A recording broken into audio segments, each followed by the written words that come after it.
Hello, my name is Kelsey Thompson, and today I want to talk about a significant figure in psychology whose theories have had a lasting impact on education. His name is Erik Erikson. He was a German philosopher who was born in 1902 and passed away in 1994. He was 92 years old when he passed away. His contributions have helped shape our understanding of how human development influences learning, and his ideas continue to inform educational practices across the globe. Erikson's most notable work centers on his theory of psychosocial development, which outlines 8 stages that individuals pass through over the course of their lifetime. Although he wasn't an educator, his work has profound implications for educational theory, particularly in the way we students view emotional and psychological growth. Erikson's 8 stage theory is about more than just intellectual development. It is a model that focuses on how social and emotional factors affect an individual's growth.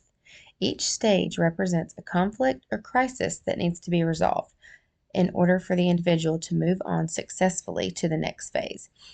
Although Erikson's theory spans the entire life cycle, several stages are particularly relevant to education. The first one is trust versus mistrust, and this is from 0 to 18 months. At this stage, the child is still learning to trust their caregivers and their environment. They're getting to know everyone. This is distant from the classroom, but it forms the foundation for future learning. Children who don't develop trust may struggle later in school as they may be less inclined to engage with teachers or trust their peers. So this is a really fundamental time in their growth. The second one is autonomy versus shame and doubt, and this stage is from 18 months to 3 years. Here is where children begin to assert their independence, and in an educational context, this is where early childhood programs can support autonomy by encouraging self-directed learning. Educators should allow children to explore and make choices in a safe environment, building confidence rather than fostering doubt. Again, this is also a really important, foundational growth period in a child's lifetime. Um, this is where they learn to be confident. They've already decided who they trusted and who they don't trust. But this is where they learn to make choices on their own. The third one is initiative versus guilt, and this is age 3 to 6 years. In this stage, children start taking initiative in their activities and learning. This is where preschool and early elementary education play a critical role. Encouraging creativity, exploration, and asking questions helps children to take initiative. Educators should foster an environment where children feel safe to explore without the fear of being punished or criticized. It's always important for children to ask questions so they can learn. That's the most important thing they're doing at this stage is learning, you know, how to be a kid, how to function in a society as a child, not as an adult. So it's always important for kids to ask questions, and they should never feel, punished or criticized for asking a question, even if we as an adult think it may not be relevant or not. This is when children really start to learn, to take initiative in their choices and learning. The fourth one is industry versus inferiority, and this is age 6 to 12 years.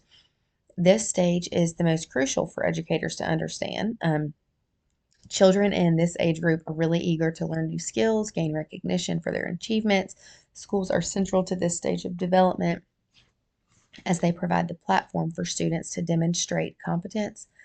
A supportive classroom environment that celebrates effort and accomplishment can instill a sense of industry, while a critical or discouraging environment might lead to feelings of inferiority. This is super important that students and children at this age, you know, gain awards for their achievement.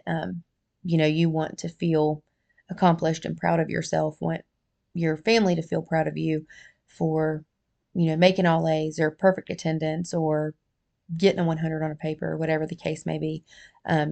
They really need to be awarded for their accomplishments. Whether it just be being recognized at a ceremony or, getting a certificate in front of the class. The fifth one is identity versus role confusion, and this is from 12 to 18 years. Adolescence is a time when individuals start exploring their identity and asking, who am I? This is when kids really start to learn, what do I want to be when I grow up? Or, what do I want to do with my life? Maybe not, so much at 12 years old, but, the teenagers and, 15, 16, 17, 18, that's when you really are, start thinking, what you want to do with your life. Teachers can play a supportive role in helping students navigate this complex period by encouraging self expression and helping them explore different interests. Career counseling, extracurricular activities, such as sports, clubs, whatever your school might offer. Personalized learning pathways are strategies that can help students explore their identity without feeling lost. I know a lot of high schools now have pathways that students can choose, that's kind of tailored towards the path they want to take in life. You have a technical pathway, a healthcare pathway, a business pathway, or whatever the case may be on, what that student wants to, do with their life after high school. Um, and Erikson's theory underscores the idea that learning is not just a cognitive process, but an emotional and social one as well. For educators, this means that addressing the emotional needs of students is just as important as meeting their academic needs. And I completely agree with that.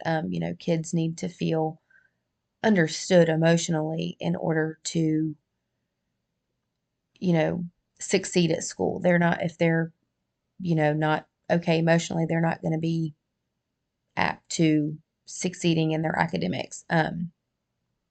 A few takeaways for applying Erikson's theory in the classroom include supporting emotional development, fostering social competence, building confidence and competence, and encouraging exploration. Um, Kids just need to know that they're understood by their educators. Whether it be personal stuff that they need or want to speak to them about, or whether it be academics. They are navigating through some of the most important years of their lives, that they're going to make huge decisions, for their future that could potentially change the course of their life. So this is a super important thing for educators to know and understand. All in all, Erikson's theory of psychosocial development is a valuable framework for understanding how students grow, not just intellectually, but emotionally and socially. His insights remind us that education is about more than teaching content. It's about nurturing the whole child, from birth to adulthood, when they become an adult at 18 years old. As educators, we have the opportunity to support students at each stage of their development, helping them to become confident, competent, and compassionate individuals, to help them succeed in life and be a functioning member of society, um, so that they can be who they want to be as they become an adult and transform into adulthood.